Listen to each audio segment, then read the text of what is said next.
Bon, ben, mesdames, messieurs, bonjour.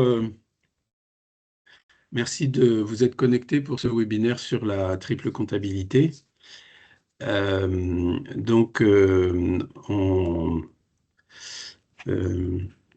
voilà, on est deux à intervenir ce matin, moi-même et puis Hélène Carambloc, qui est directrice de la transformation d'économie durable chez TIPCO. Bonjour. Euh, Hélène présentera son entreprise tout à l'heure quand elle va commencer à présenter son expérience. Donc on passe à peu près 1 heure ensemble. On va parler de ce beau sujet qu'est la triple comptabilité économique, sociale, environnementale. Et je vais présenter le truc pendant à peu près une demi-heure. Après, Hélène va présenter son expérience pendant à peu près un quart d'heure. Et puis après, normalement, il nous restera une demi-heure un quart d'heure de questions. Pour les questions, juste une petite précision.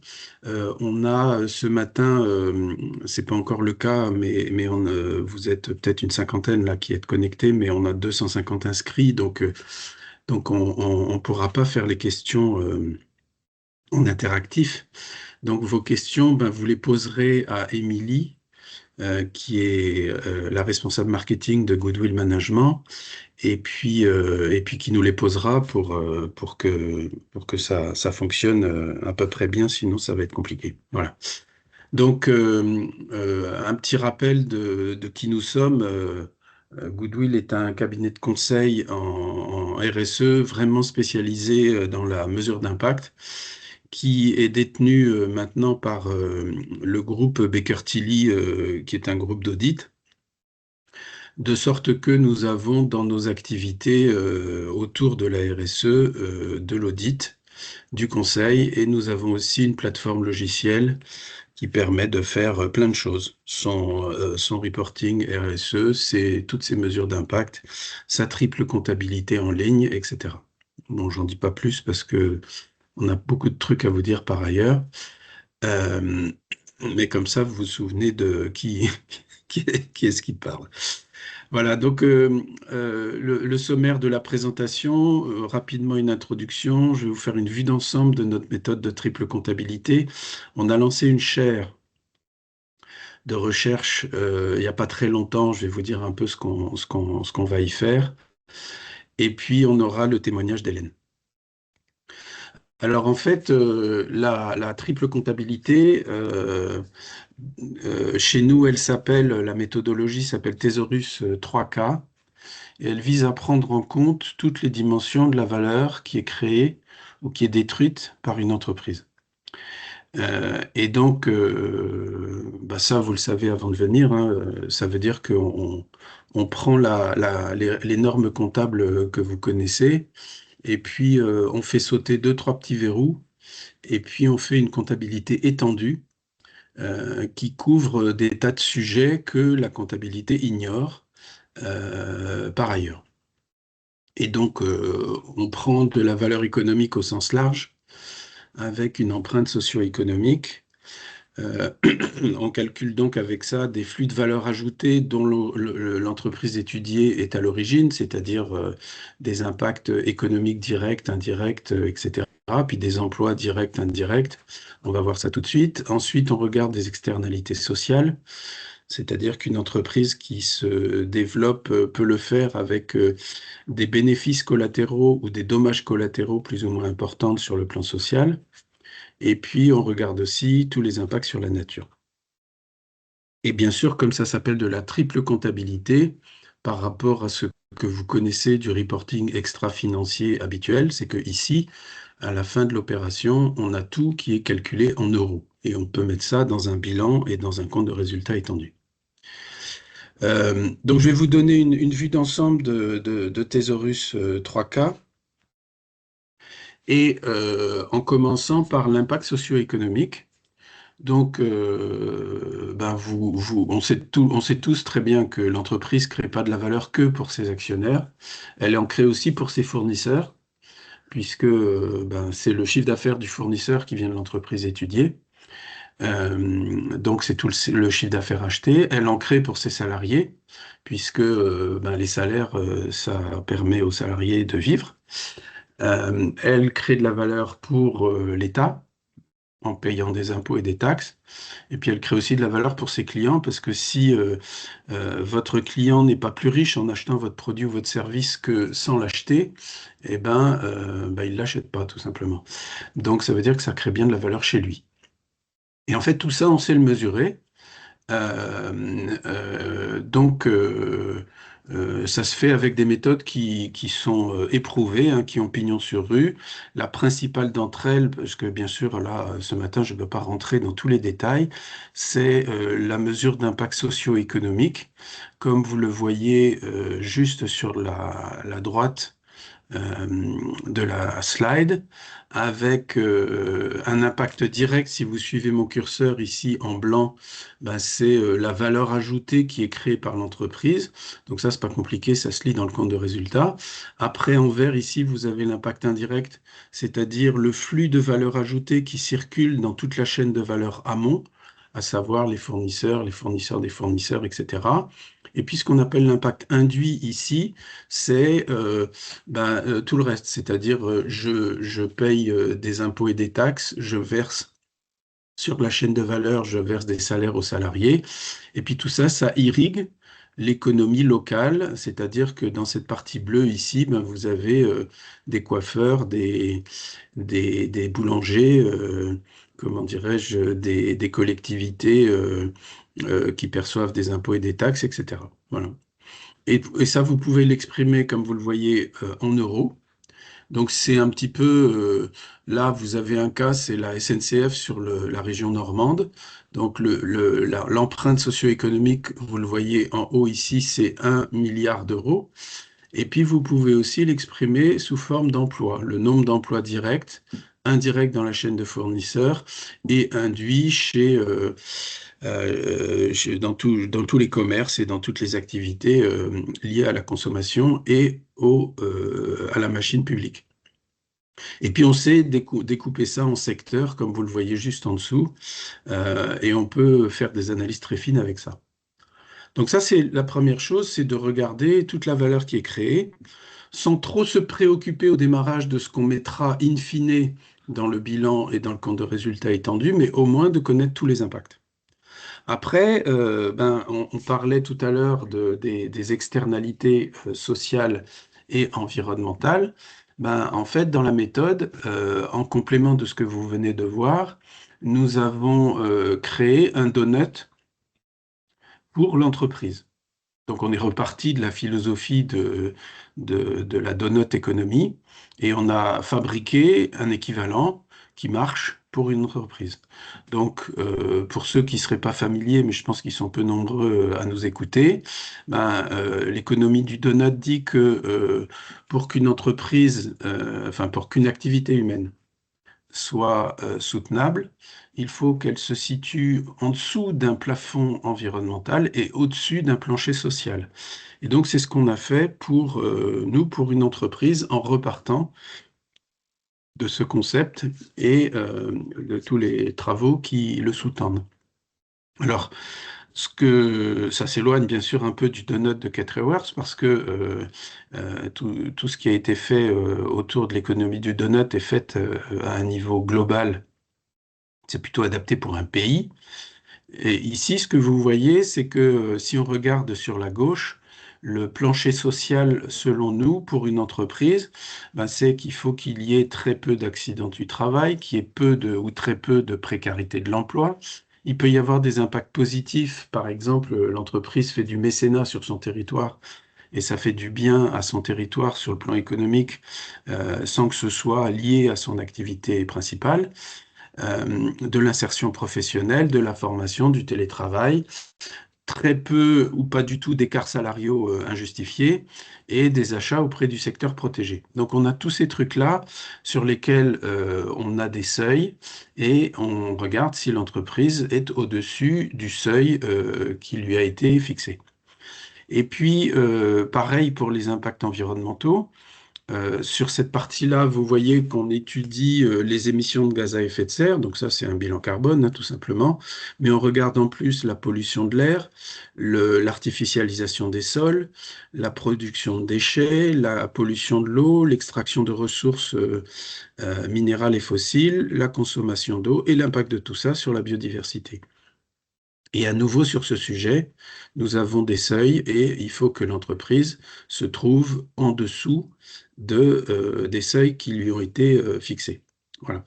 Donc, le plafond environnemental, ça ressemble un petit peu à une ACV, à une analyse de cycle de vie simplifiée, puisque vous voyez que là, on a 7 critères, alors que dans une ACV, vous pouvez en avoir jusqu'à 40. Et j'ai parlé dans le cadre de ce donut appliqué à l'entreprise de seuil. Alors ça a été chez nous un gros travail de R&D depuis des années. Tout ça existe depuis à peu près 10 ans et puis on améliore la méthodologie d'année en année. On a eu un certain nombre de versions. Euh, les seuils environnementaux, on les a établis à partir des limites planétaires. Alors en toute rigueur, euh, euh, pas toujours des limites planétaires, mais enfin disons que notre guide, notre point de repère, ce sont les limites planétaires. Et donc, sur certains sujets, on a trouvé plus facile de se baser, par exemple, sur la pollution de l'air, on s'est basé sur des limites imposées par l'OMS. Mais globalement parlant, le point de repère, c'est les limites planétaires. Et puis, il y a certains sujets où on a tout inventé parce que le prélèvement, par exemple, de ressources minérales non renouvelables ne fait pas partie des limites planétaires. Sauf que nous, on s'est dit qu'il fallait qu'on le prenne en compte parce que c'est un sujet majeur pour les entreprises et puis c'est un sujet géopolitique de premier plan aussi. Voilà. En fait, on calcule, alors à nouveau, malheureusement ou heureusement, je ne sais pas, je ne vais pas vous présenter toute la mécanique compliquée de calcul des quotas qui dérivent des limites planétaires et qui sont applicables à n'importe quelle entreprise mondiale. Mais c'est un travail quantitatif, scientifique, et on aboutit à ces seuils. Et puis pour les seuils sociaux, ben là c'est plus conventionnel, c'est moins scientifique, c'est-à-dire que on est parti des meilleures pratiques qu'on trouvait dans les entreprises en France. Par exemple, si on regarde sécurité au travail, le seuil c'est un taux de fréquence de 5, c'est-à-dire 5 accidents par million d'heures travaillées, parce que c'est les taux de fréquence les plus bas que l'on trouve dans les entreprises. Donc il y a une petite tolérance par rapport au zéro accident mais très faible. Et puis, on regarde si l'entreprise, elle est à ce niveau-là, au-dessus ou en dessous. Si elle est au-dessus, elle contracte une dette sociale ou environnementale. Puis si elle est au-dessous, elle a une avance. Alors, le travail consiste à commencer par faire des mesures physiques et sociales. Bien évidemment, hein. Et donc là, vous avez sous les yeux un travail qu'on a fait pour toutes les entreprises françaises. Et donc, de nouveau, si vous suivez mon curseur, le voici. Ici, vous avez mesuré l'impact. Et là, vous avez le quota qui a été calculé, non pas pour une entreprise française, mais pour toutes les entreprises françaises. Et là, vous avez le dépassement. Alors, vous voyez que les dépassements, ils sont importants, hein. Pour les voir de manière plus synthétique, Euh, voici une visualisation plus simple. Et donc, vous retrouvez ici tous nos critères de l'impact environnemental de Thésaurus 3K. Et vous voyez donc les dépassements. Donc, en moyenne, ce que l'on voit sur cette slide, c'est que les entreprises françaises excèdent tous les ans d'un facteur 3 à peu près leur quota de limite planétaire. Et quand on financiarise ça et qu'on convertit le dépassement en euros, on arrive à 200 milliards d'euros. Et c'est pas rien, hein, c'est le déficit de la balance commerciale de la France en 2024. Voilà. Alors bien sûr, on a ça pour n'importe quelle entreprise et on le présente aussi de façon plus détaillée en euros. Ici, vous avez, pour une entreprise donnée, cette fois-ci, vous avez les, les, les quotas qui sont ce sont les barres horizontales rouges, et puis les impacts qui sont les barres verticales violettes. Ici, vous avez une entreprise qui a une dette environnementale, c'est-à-dire le dépassement des barres rouges de 26 millions d'euros. Et ça, bien sûr, tous les ans, sur toutes les thématiques qu'on a présentées tout à l'heure. Et puis, on fait pareil sur la partie sociales, les externalités sociales, avec santé, sécurité au travail, télétravail, achat auprès du secteur protégé, précarité de l'emploi, etc. Et là, sur le cas que nous avons sous les yeux, qui est un cas réel, hein, eh bien, nous avons une créance. Là, l'entreprise, elle fait mieux que ses quotas de 1,2 million. Et donc, voilà le résultat des courses présenté ici, non pas sous une forme de triple comptabilité, mais présenté sous une forme d'impact général, sans encore se préoccuper trop de ce qu'on va mettre dans le compte de résultat étendu et dans le bilan, avec un impact socio-économique de 542 millions d'euros. Donc c'est le flux de PIB dont l'entreprise est à l'origine. Ça permet de faire vivre 21 000 personnes. Euh, L'empreinte sociale qu'on vient de voir, donc un impact positif de 1,2 million d'euros et un impact environnemental négatif de presque 26 millions d'euros. Voilà. Alors à nouveau, parce qu'on va assez vite et on n'a pas trop le choix dans ces petits formats, je ne vous présente pas toutes les subtilités de la façon de prendre tous ces résultats et puis de les mettre dans un compte de résultats étendu. Simplement, vous voyez ici sous mon curseur le compte de résultats classique de l'entreprise avec la valeur ajoutée, les frais généraux et les achats de matières premières. Et puis, ben, on rajoute tout ça. C'est-à-dire ce qui a été la valeur qui a été captée chez le client, l'impact social direct, indirect, les impacts directs et indirects sur la nature.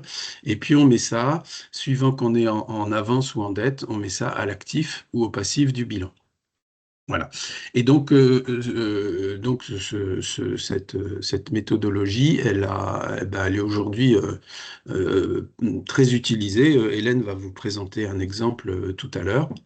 Et ça permet bien évidemment de voir son entreprise sous un autre angle et de piloter sa transformation, sa bifurcation, son objectif de soutenabilité avec des points de repère absolus. Alors ça, c'est quelque chose que j'aimerais souligner un tout petit peu en revenant un slide en arrière. Vous voyez que cette entreprise ici, elle a une dette environnementale de 26 millions d'euros par an. Bon, alors comment est-ce qu'on est arrivé à ça? Ben, on calcule la surconsommation de capital naturel, c'est-à-dire l'écart au seuil que vous avez vu juste avant, et puis on financiarise cet écart. La règle principale de financiarisation de cet écart, c'est de regarder en quoi la surconsommation de capital naturel détruit du PIB aujourd'hui, demain, après-demain. Voilà. En d'autres termes, en quoi la surconsommation de capital naturel appauvrit nos enfants ou nous appauvrit dans 5 ans. C'est ça le principe. Donc en fait, on ne donne pas un prix à la nature, hein. On regarde comment l'épuisement de la nature finit par bousiller notre économie. Et vous avez vu au travers de ce que j'ai présenté il y a quelques instants qu'en moyenne, les entreprises françaises excédaient leur quota de limite planétaire d'un facteur 3. Donc tout ça rend très modeste parce que quand on fait ce genre de triple comptabilité, on fait une mesure par rapport à un objectif absolu.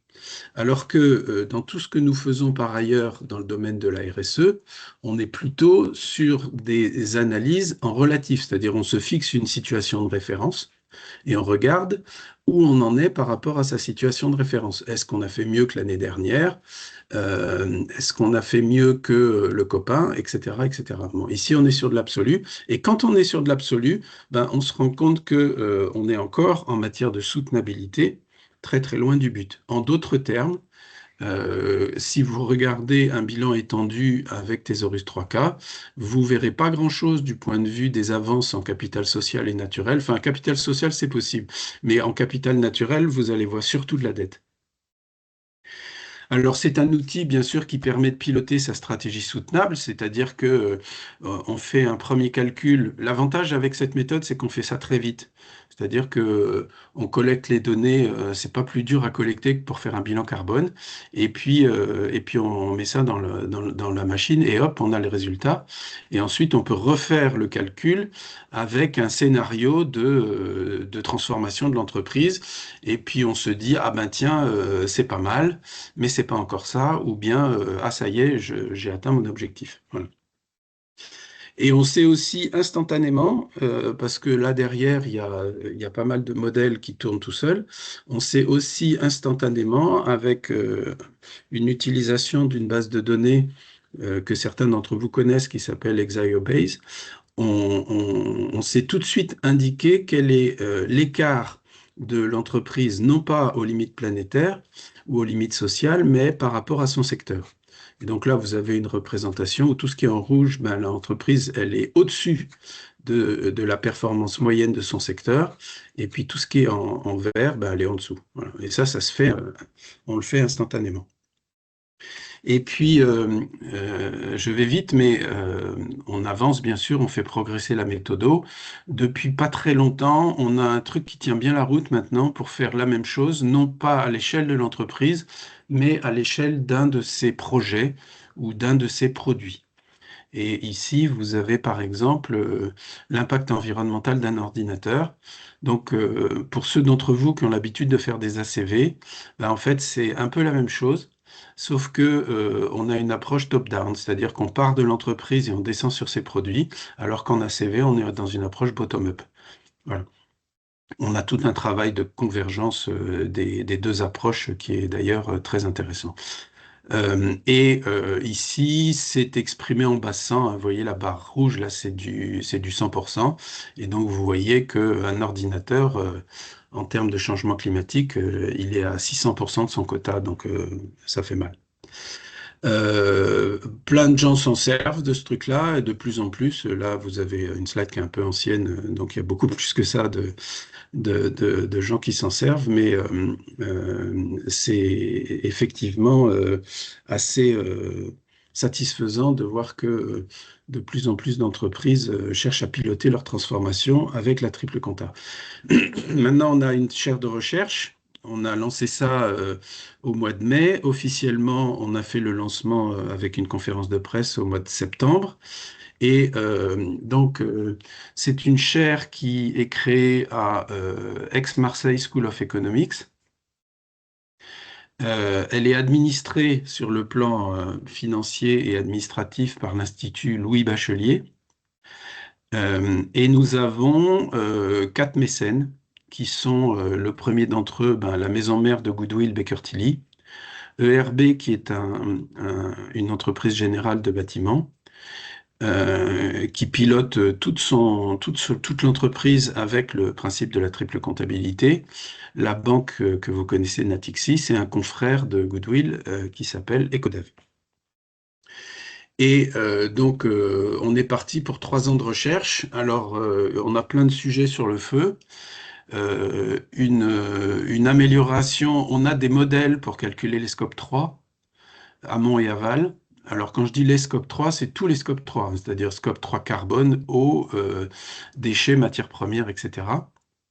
Et donc, on a besoin d'améliorer ces calculs-là, parce que parfois, ils sont un peu grossiers. On a 2 autres sujets prioritaires, c'est d'améliorer les méthodes de calcul sur la consommation de ressources minérales et fossiles.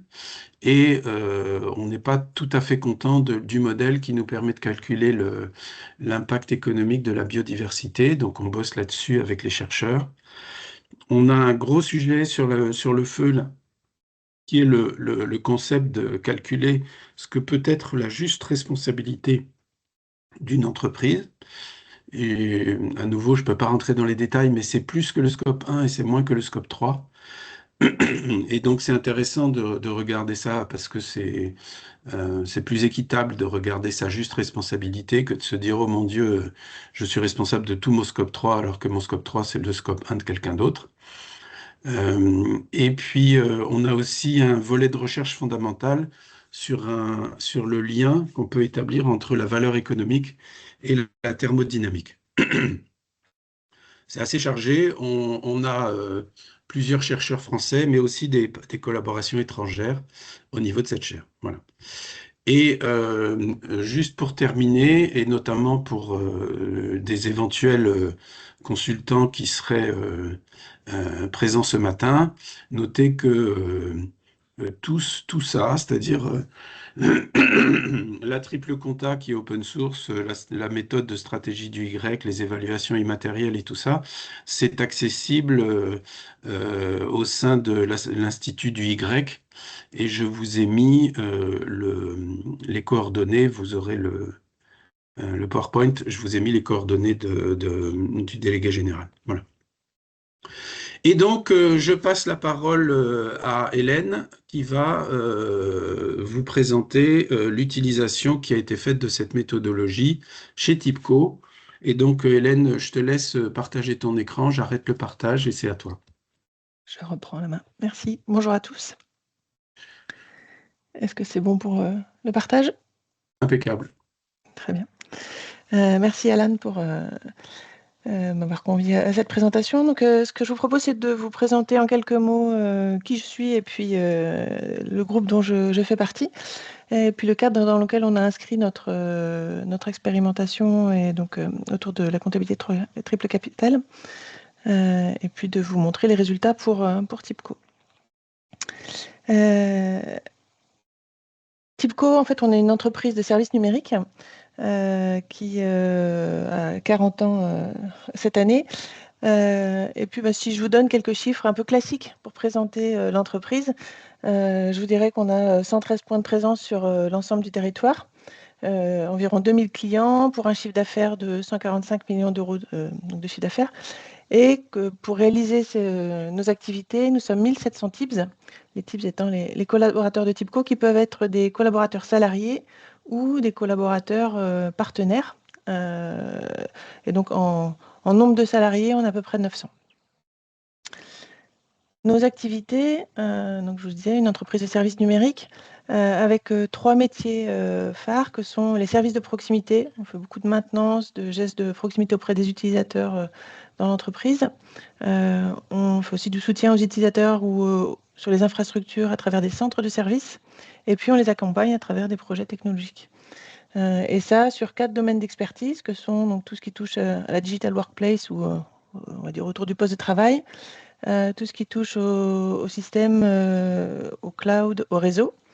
Une activité aussi importante autour de la cyberdéfense. Et puis enfin, une activité autour de comment j'utilise la data, l'automatisation autour de la data et l'IA.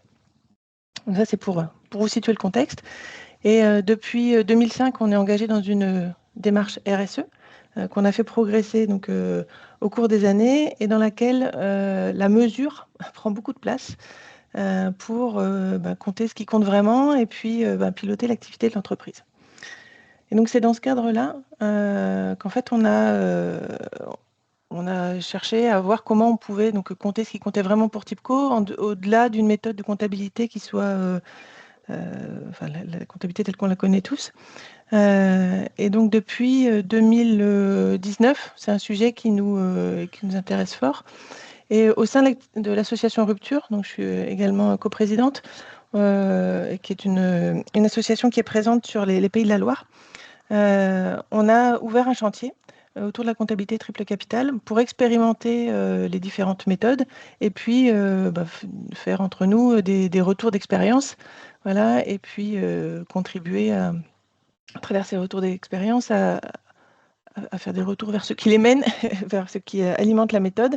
Et donc, comme le disait Alan, on est sur des méthodes qui sont en amélioration continue. Et donc, le fait de contribuer à ces chantiers-là, ça permet aussi de nourrir la réflexion. Et donc, ce que je vous présente là, en fait, c'est le résultat de la première mesure que l'on a faite pour TIPCO, dans le cadre de la méthode portée par Goodwill Management. Et donc, vous voyez, je vous parlais tout à l'heure de 1700 TIBS. Et dans ces 1700 TIBS, on prenait déjà en compte nos collaborateurs, partenaires externes. Donc, sur les 968 salariés, on va dire, directs de TIPCO, en fait, on soutient, l'activité de TIPCO soutient 3700, pratiquement 3800 emplois en France. Et donc, cette première lecture, ça fait un effet de levier de 2,9. C'est déjà une prise de conscience de l'impact de son activité. Et l'intérêt de faire cette mesure-là pour nous, c'était aussi de nous dire, OK, qu'est-ce qu'on pèse vraiment dans l'économie et quel est notre rôle, quel est notre rôle, quel est notre impact au-delà des résultats classiques. Si on parle en termes de PIB, donc je vous ai évoqué le chiffre d'affaires autour de 145 millions d'euros. Et en fait, la richesse soutenue en France, donc 263 millions d'euros. Là encore, c'est un effet de levier qui est assez proche de celui au niveau social, enfin au niveau emploi, avec donc un impact induit sur notre chiffre d'affaires de 117 millions d'euros, un impact indirect de 77 millions d'euros et un impact direct de 69 millions d'euros.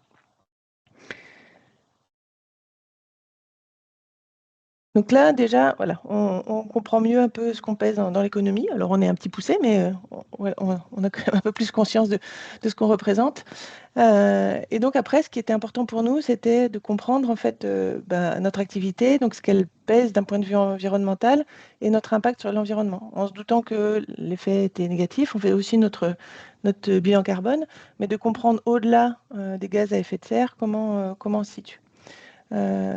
Et donc, si on regarde l'activité de TIPCO sur les différentes limites qu'a explicité tout à l'heure Alan, on voit que pour certaines, l'impact est minime. Là où on se disait, par exemple, pour l'eau, on n'a pas d'impact parce qu'on est finalement pas des gros consommateurs d'eau. Ben si, en fait, on est déjà, par les effets indirects, un acteur important sur le sujet et on contribue aussi, et au-delà de la limite, sur la pollution de l'eau. Donc là, par exemple, c'est une prise de conscience sur un élément qu'on n'avait pas intégré. Et donc, de manière générale, si on se positionne par rapport aux limites planétaires, l'activité de TIPCO nous permettrait d'avoir une dépense ou une dette, une dépense de l'ordre de 5,24 millions d'euros en termes de destruction, on va dire, soutenable, et notre impact est de 10,14 millions d'euros. Donc, on a une dette environnementale de 4,9 millions d'euros. Et quand on sait qu'on a un résultat qui est autour de 5 millions d'euros, on se dit, voilà, il y a une prise de conscience sur, en termes chiffrés, sur la nécessité de faire évoluer le modèle. On l'avait déjà, mais l'idée pour nous, à travers cette mesure chiffrée, c'est de trouver un vocabulaire, de trouver des référentiels qui soient partageables avec un large public qui comprend surtout le monétarisé, en fait. Voilà. Comme disait Alan tout à l'heure, quand on parle RSE, en général, on se fixe des objectifs qui sont relatifs. On a des KPI qui ne sont pas forcément financiers, qui peuvent être plutôt opérationnels. Là, l'idée de mettre ça dans un langage financier, c'était vraiment de se dire on est capable de partager avec nos actionnaires, avec nos banquiers, etc., un langage qui va être compréhensible en fait par tous. Donc voilà pour la dette environnementale. Et sur l'empreinte sociale, donc là je vous présente la partie globale avec la partie direct pour TIPCO et l'indirect, avec toute la ligne, enfin comment dire, dans la lecture, toute la nuance qu'on peut apporter effectivement sur la notion de responsabilité que tu évoquais, Alan, là, dans les travaux au niveau de la chaire, c'est-à-dire jusqu'où on peut aller dans la maîtrise de ce que font nos fournisseurs, mais c'est toujours intéressant de le mesurer en tout cas en interne, enfin en direct et direct. Et donc là, en vert foncé, donc l'impact direct de TIPCO, et puis en vert clair, l'impact de notre chaîne de valeur en fait. Et de se rendre compte que là où nous, on pensait être plutôt bien positionné et avoir mis une activité ou des objectifs forts pour pour être dans un impact positif, on se rend compte, en le mesurant là, que par exemple sur les écarts salariaux hommes-femmes, sur notre chaîne de valeur, il y a encore beaucoup, beaucoup à faire. Voilà. Et donc, c'est des prises de conscience comme ça qui sont intéressantes et de se dire, même si encore pour l'instant, pour des questions de maturité, on n'a pas été discuté avec l'ensemble de nos partenaires, c'est déjà de se dire, voilà, les sujets prioritaires qui vont être travaillés avec eux, en fait, d'un point de vue social, ou en tout cas sur lesquels on va aller les questionner. Ce qui est intéressant aussi dans la façon dont c'est calculé, là encore, Alan, tu le disais tout à l'heure, c'est que c'est rapide. Donc, on a fait une expérimentation avec une autre méthode auparavant et en fait, la complexité du calcul nous a un peu ralenti, on va dire, plus les contextes Covid qui n'avaient pas facilité la démarche. Mais là, ce qu'on a apprécié dans la méthode qu'on présente ici, c'est effectivement, on a donné nos datas, comme on le fait pour le bilan carbone, et puis on a un résultat qui est opérationnel tout de suite, en fait, avec des éléments qu'on peut partager. Et puis, encore une fois, une prise de conscience qui est intéressante et rapidement. Sur des éléments qu'on n'aurait peut-être pas été chercher par ailleurs. Voilà, avec donc le positif. On savait que d'intégrer beaucoup d'alternance était positif, mais là, de le chiffrer, c'est encore mieux. L'impact du télétravail, on a été assez moteur sur le télétravail dès avant la crise Covid. Donc, quel impact ça a, etc., etc. Ici, on a donc, là, je vous présentais sur l'ensemble de la chaîne, hein, ce qu'on pourrait dire scope 1, 2 et 3. Et donc, pour l'empreinte directe de TIPCO par rapport à nos limites, on se dit finalement, on est bien positionné sur l'impact social, donc qui est le volet qu'on a sans doute le plus travaillé depuis longtemps sur la partie RSE. Et donc, de voir, de pouvoir le mesurer, de pouvoir montrer l'impact de nos actions, c'est toujours intéressant, puis de voir où il reste encore à travailler. Donc, si on parle des écarts salariaux, par exemple homme-femme, peut-être parce que je suis une femme, je vais être un peu plus sensible au sujet, on voit qu'on a encore on a encore à progresser sur le sujet. On a, alors, sur les acteurs, sur le secteur protégé, il n'y avait pas un objectif fort d'annoncer, mais voilà, on voit qu'on a aussi pour nous des choses à travailler encore de ce côté-là. Et puis, un des sujets sans doute qui reste à travailler pour nous, c'est la précarité de l'emploi, même si on est loin de la limite telle qu'elle peut être, ou le seuil tel qu'il peut être fixé. Pour nous, il y a quand même un souhait de réduire cette partie-là.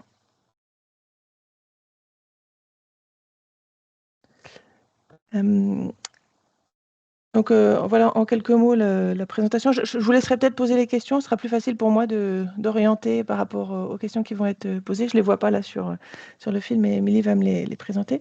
Donc, ce qui était vraiment important pour nous dans cette façon de calculer, encore une fois, c'est de donner du sens, enfin, de donner de la visibilité à ce qu'on ne mesurait pas. De pouvoir le partager. Aujourd'hui, ces résultats-là, on les partage donc bien sûr au niveau du conseil de surveillance, du directoire, du comité de direction. C'est aussi partagé dans notre rapport d'activité, donc avec l'ensemble de nos parties prenantes. On est sur une première version, donc on est encore en phase d'appropriation du sujet. L'idée, c'est de refaire les mesures sur les exercices qui suivent pour voir les évolutions et puis d'être capable encore de manière plus précise de piloter notre plan d'action ou de réorienter notre transformation du modèle économique pour se mettre en ligne avec les objectifs qu'on se fixe, ou en tout cas ce qui nous a marqué particulièrement dans cette mesure. Donc, je vous parlais notamment de la précarité de l'emploi, mais sur la partie environnementale aussi, si on y revient. Les gaz à effet de serre, on fait déjà notre bilan carbone et on est sur une trajectoire bas carbone, mais de le transcrire en éléments monétaires, c'est également motivant pour y travailler. Voilà. Et donc, en parallèle de cette mesure, comme je vous disais, on est vraiment focus sur la mesure chez les TIPCO en termes de pilotage. Pour les gaz à effet de serre, par exemple, on a complété la méthode par une mesure chez nous en interne où on suit nos émissions de gaz à effet de serre au niveau bien sûr de l'entreprise, mais on est aussi capable de la descendre à l'affaire, donc c'est-à-dire au contrat client, et de partager avec le client les différentes sources d'émissions. Et donc les deux méthodes viennent se compléter pour à la fois traduire ça en version monétaire et d'un autre côté avec nos clients pour le traduire en éléments, on reste sur la mesure CO2, mais leur donner les clés pour qu'ensemble on puisse transformer la façon dont on produit les services pour eux pour réduire les émissions de gaz à effet de serre qui sont liées par exemple à ces prestations. Et donc on voit bien que globalement, ce qui s'ouvre à nous, c'est d'aller au-delà uniquement de ces émissions de gaz à effet de serre, mais d'ouvrir sur les autres éléments de la dette environnementale. Je laisse la place peut-être aux questions si vous le voulez. Merci Hélène. Merci Hélène. Je vais peut-être d'abord me concentrer sur les questions pour Hélène. Oui, vas-y, bien sûr. Hélène, quelles ressources financières et humaines ont été nécessaires à TIBCO pour réaliser cette étude? En termes de ressources humaines, parce que le bilan financier, les ressources financières, c'est le prix de l'étude avec Goodwill. Pour la partie humaine, c'est alors je veux dire quelques heures à la fois de la compta, des achats et de la RSE pour fournir les datas entrantes en fait à Goodwill.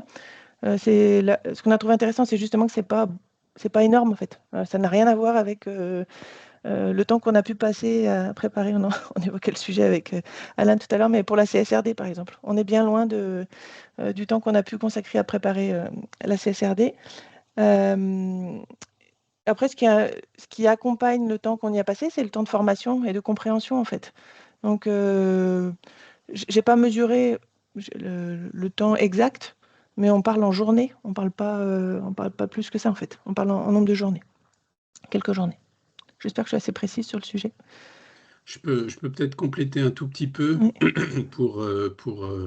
sur cette question qui est importante pour ceux qui nous regardent et nous écoutent. Parce qu'il y a eu aussi une question que j'ai vu passer sur le fait que on pouvait ou pas faire ça pour une petite entreprise, une TPE, etc. En fait, c'est pas plus difficile de faire une triple comptabilité avec tous les résultats que vous avez vus. Et en fait, vous n'en avez vu qu'une petite partie parce que il y a bien sûr tous les détails qui permettent une analyse approfondie. C'est pas plus difficile de faire ça que de faire un bilan carbone. Voilà. Donc, c'est la même nature d'effort à consentir pour effectivement réaliser ce travail.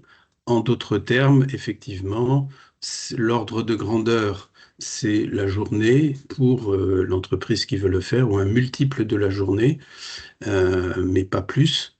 Et les résultats sont obtenus en délai, en quelques semaines. L'ordre de grandeur du prix, puisque c'est une question qui a été posée, bien sûr, je fais une réponse de Normand parce que ça dépend de plein de choses, et notamment de l'organisation de l'entreprise. Mais c'est un budget qui peut se situer pour une petite entreprise entre 5 et 10 K.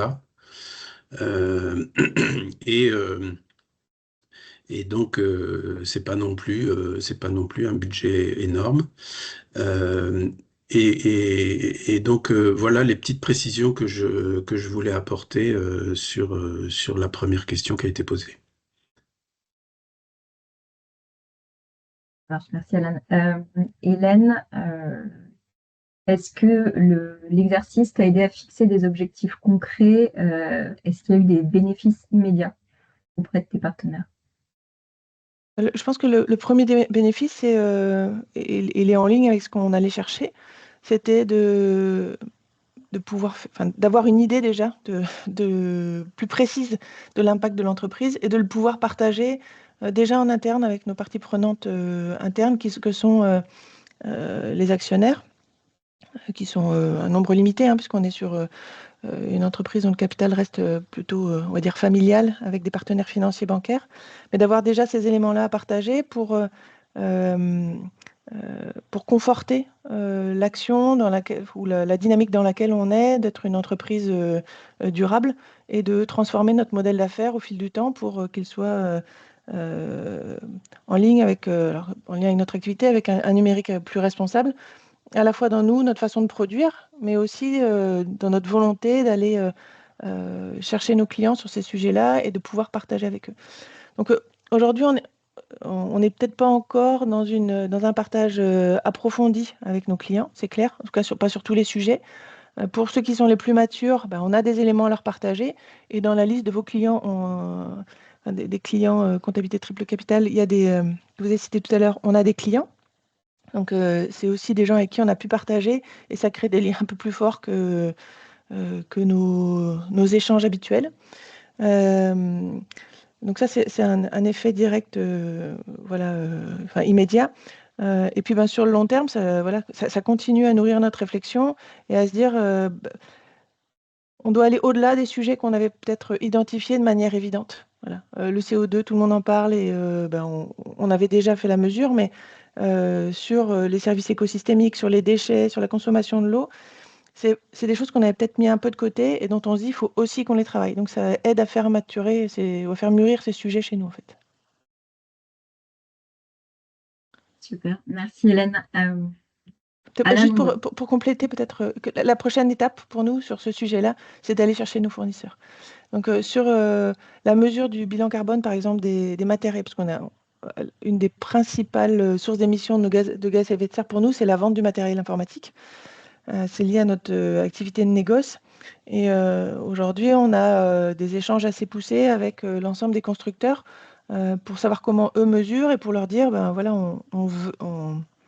et on ne le fait pas tout seul, on s'est associé à des confrères pour aller un peu les challenger. Alors, ce sont souvent des Américains qu'on a en face de nous ou des représentants d'entreprises américaines. Donc, la période n'est pas forcément la plus faste pour eux pour parler de ces sujets-là, mais ils sont quand même engagés. Et l'idée, c'est d'ensemble comment dire, de pousser ce sujet-là pour montrer que ça a de l'importance pour nos clients et d'aller chercher ensemble des éléments de réponse et de mesures plus précises aussi sur le matériel pour engager nos clients dans des démarches de réduction.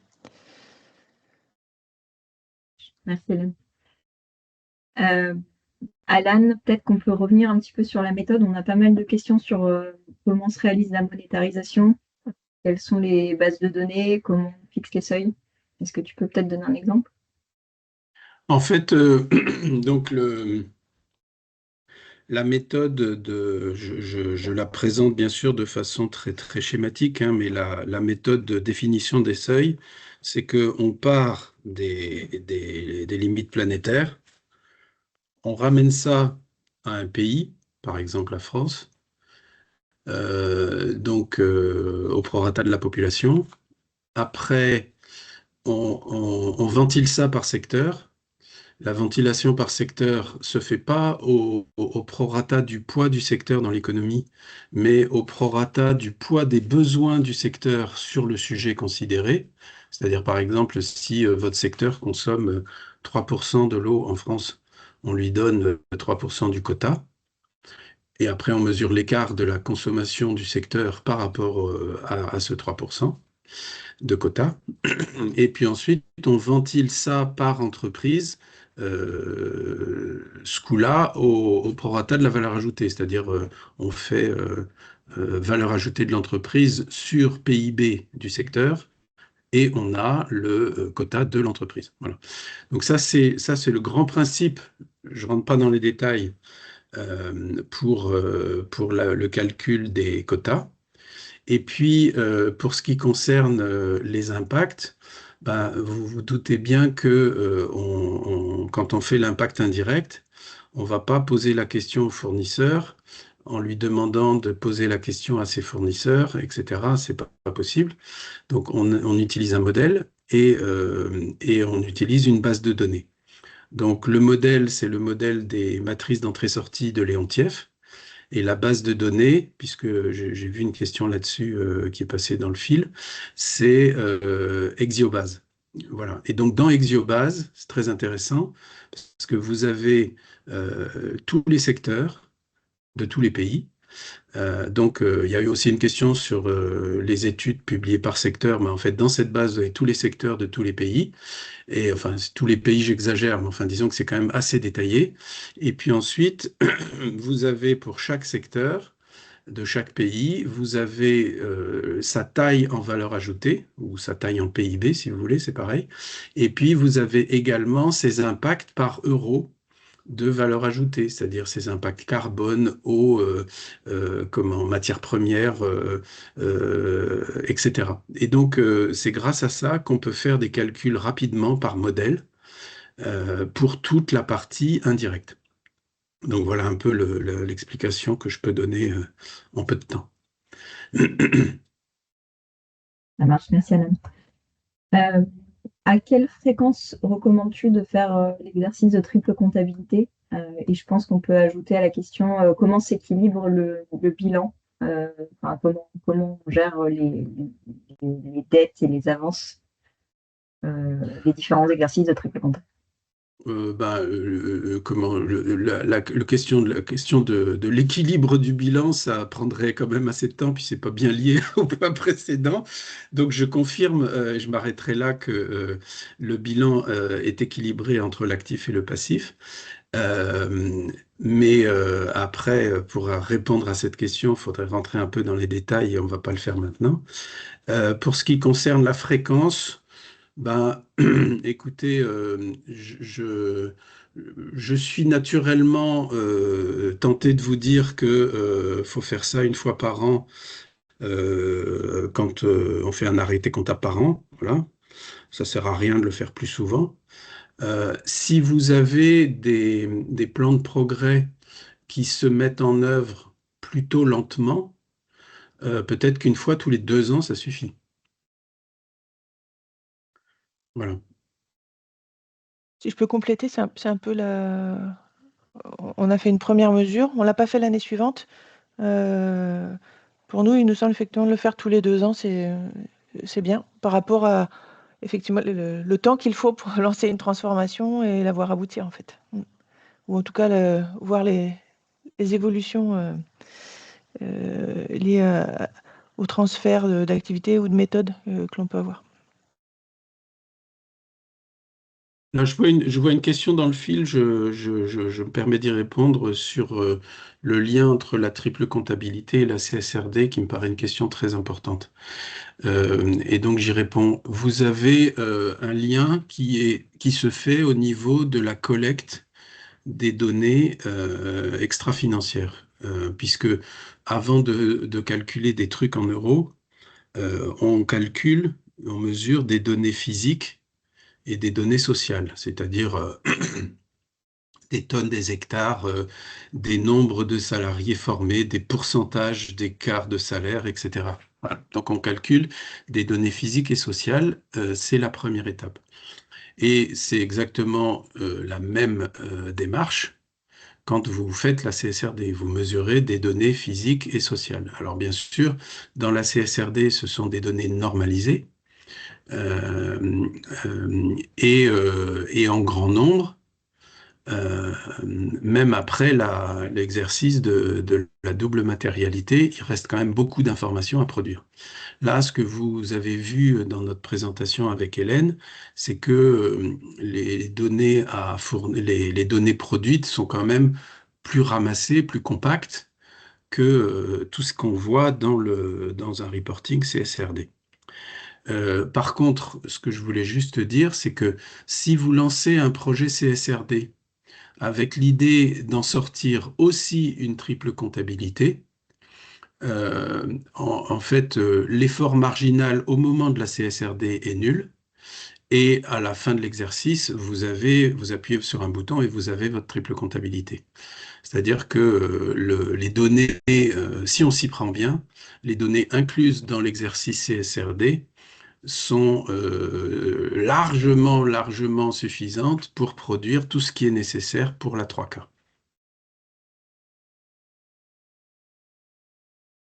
Merci Alan. Euh, il y a une question dans le chat. Kate Raworth a récemment mis à jour son modèle du donut. Est-ce que ce sera pris en compte dans la méthodologie des 3 cas? Oui, bien sûr. Alors en fait, c'est un sujet qui est en pleine ébullition en ce moment de partout et c'est très enthousiasmant. Donc on a plein de travaux dans tous les sens qui existent au niveau international. Il y a des travaux donc sur le donut. Il y a des travaux réguliers, vous le savez très bien, sur les limites planétaires du Stockholm Resilience Center, étant entendu que Kate Raworth est adossé aux limites planétaires pour son plafond environnemental. Vous avez aussi des travaux qui sont très intéressant sur l'intégration, et on bosse beaucoup là-dessus, entre les facteurs d'impact qu'on peut trouver dans les bases de données comme Exiobase dont j'ai parlé à l'instant, la base de données EcoInvent pour les ACV, etc. Et donc le boulot de la chaire, c'est effectivement d'arriver à la comment dirais-je la validité ou la fiabilité la plus fine de toutes les informations qu'on utilise dans la méthodologie en fonction des avancées qui existent tout autour. On avait une question, peut-être tu peux faire un point rapide sur les travaux de la chaire qui seront en lien avec la biodiversité, parce qu'on a eu la question sur comment on prenait en compte l'impact sur la biodiversité. Alors en fait, ouais, très clairement, aujourd'hui, on n'est pas du tout satisfait de la méthodologie de financiarisation des impacts sur la biodiversité. Euh, pour ceux qui connaissent bien le sujet, on utilise la base TIB, qui contient toute une série de calculs scientifiques hein, sur les services écosystémiques. C'est pas parce que c'est scientifique que c'est bon. Quand c'est scientifique, la probabilité que ce soit bon est meilleure que si c'est pas scientifique. Mais après, à l'intérieur des travaux scientifiques, il y a encore une gradation dans la qualité des données, des informations, des résultats. Et donc, on travaille là-dessus avec des modèles que je ne vais pas développer, ça serait trop long, mais qui sont d'une autre nature.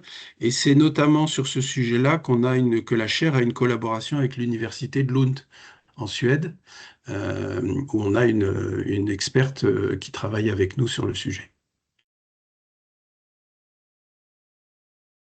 Super, je te pose une toute dernière question. Est-ce que la méthode est accessible en open source? Alors, la méthode est accessible en open source et puis ça me permet de répondre aussi à une autre question que j'ai vu passer dans le fil. Pour tous ceux que ça intéresse, donc on est en train de lancer hein, l'Institut Y. Donc il y a eu une question tout à l'heure sur où est le site, je le trouve pas. Bah, cherche encore. Hein. il est pas en ligne. Donc il sera en ligne la semaine prochaine le site. Donc, on fait une réunion d'information sur l'Institut Y ce jeudi soir. Si vous voulez vous connecter, vous avez dans le PowerPoint les coordonnées de Grégoire Courdet, qui est le délégué général. Donc, on pourra vous envoyer le lien pour jeudi soir si ça vous intéresse. Et le site sera en ligne la semaine prochaine. Et toute la matière présentée ici, mais aussi toute la matière sur la valeur immatérielle ou sur la stratégie du Y, seront accessibles en open source à partir de l'Institut Y. Et l'Institut Y n'a rien à voir avec l'Institut Louis Bachelier. L'Institut Y, c'est une association qui travaille sur la soutenabilité. L'Institut Louis Bachelier, c'est une grande institution qui administre des chaires et de la recherche pour des grandes écoles et des grandes universités au niveau national. Est-ce qu'on pose une dernière question, Alan? Ben, si vous voulez, là il est 10h03. Oui, il est 10h01, on peut prendre une dernière question si vous voulez, avec plaisir. Je vois qu'il y a une question sur quel est l'avenir de la triple comptabilité. Est-ce que tu vois des synergies entre les différentes méthodes? Bon, oui, je suis à l'aise à répondre à cette question. Premièrement, la triple comptabilité, c'est le sens de l'histoire. tant que on aura un reporting extra-financier d'un côté et puis des éléments comptables financiers de l'autre, ben, tout ce qui touche à la soutenabilité passera au deuxième plan. Donc voilà. Deuxièmement, à un moment donné, on va avoir des principes pollueur-payeur ou bien responsable-payeur qui s'appliqueront, c'est inéluctable, et ce jour-là, on ne pourra pas sortir des taxes ou des amendes ou des dommages et intérêts du chapeau. Il faudra bien avoir des méthodes de financiarisation. Donc ça, c'est inéluctable. Bien évidemment, aujourd'hui, c'est pas du tout la démarche ultra dominante qui est de rester sur de l'extra-financier pour tous nos sujets, mais ça n'est qu'une étape, cette phase extra-financière. Donc, la triple comptabilité, au global, c'est ce sens de l'histoire. Vous avez aujourd'hui, pour faire simple, trois grandes méthodologies. Il y en a beaucoup plus, hein, mais enfin, les trois dont on parle sont Thesaurus 3K, la méthode CARE, la méthode LIFT de chez Audencia. Euh, Elles ont des différences très significatives et c'est une richesse. Euh, ben, en fait, avec le temps qui passe, tout ça va s'uniformiser pour qu'à un moment donné, il y ait un standard. On n'en est pas encore là. Mais c'est à nouveau une évolution naturelle, hein. Pour ceux d'entre vous qui l'ont vécu, au moment de la révolution de la micro-informatique, vous aviez 20 standards différents. Et puis aujourd'hui, il en reste trois. Il reste Linux, il reste Apple et il reste Windows, enfin les PC, quoi. Voilà. Et donc, ça va suivre la même évolution, c'est-à-dire une convergence qui se fera, bah, là, bien malin qui sait le dire, hein, dans les 10 ans qui viennent, je pense. Voilà. Mais c'est le sens de l'histoire. Et si je peux compléter ce que le groupe qui a expérimenté les différentes méthodes au sein de Rupture a ressorti de ces expérimentations, c'est que euh, je veux dire, quelle que soit la méthode qu'on choisit, mais on l'a choisie en fonction des objectifs prioritaires qu'on s'est fixés, euh, l'idée c'est quand même de se mettre à un moment donné le pied à l'étrier et puis de commencer, de mesurer et de prendre conscience d'un point de vue monétarisé de l'impact de ces activités au-delà de la simple mesure qu'on peut faire et dans le cadre comptable et dans le cadre d'indicateurs physiques qui ne nous donnent pas forcément toute la mesure en fait, voilà, ou qui sont difficiles qui sont compréhensibles mais d'un autre point de vue. Voilà. Donc d'avoir le complément monétarisé, c'est toujours intéressant. Et quel que soit l'avenir de la CSRD pour les uns ou pour les autres, la comptabilité de triple capital, quand on n'est pas soumis à la CSRD, c'est aussi un bon moyen de se rendre compte simplement du sujet en fait. Voilà. Et sur une méthode qui sera plus liée avec ses propres objectifs que quelque chose qui est imposé d'un point de vue réglementaire. Voilà, donc le tout, c'est de passer à l'action. Un tout dernier mot, peut-être. Merci beaucoup, Hélène, d'être venue avec nous ce matin. Avec plaisir, merci. Nous sommes très heureux de ça. Un petit dernier mot, c'est que l'exercice de triple comptabilité, c'est courageux de la part de TIPCO de venir présenter des résultats avec une dette environnementale importante que vous avez vue, mais c'est en même temps salutaire. C'est que la triple comptabilité, avec mesure d'écart aux limites planétaires, ça rend très modeste. Quand vous voyez que vous avez des écarts très très importants comme cela, même si vous arrivez à les réduire, ben, ça vous fait réfléchir avant d'aller claironner partout que vous êtes une entreprise à impact positif, quoi. C'est clair. On est bien dans la transformation. Et la Ouais, transformation, c'est l'humilité. voilà, c'est ça exactement. Ben, merci beaucoup. Et puis, au plaisir, on garde le contact, hein. Vous avez le contact avec Émilie. Moi, je répondrai à toutes vos questions. Et puis, à un de ces jours, et puis, pensez à l'Institut Y. Voilà. Il est en ligne le site est en ligne dans une semaine.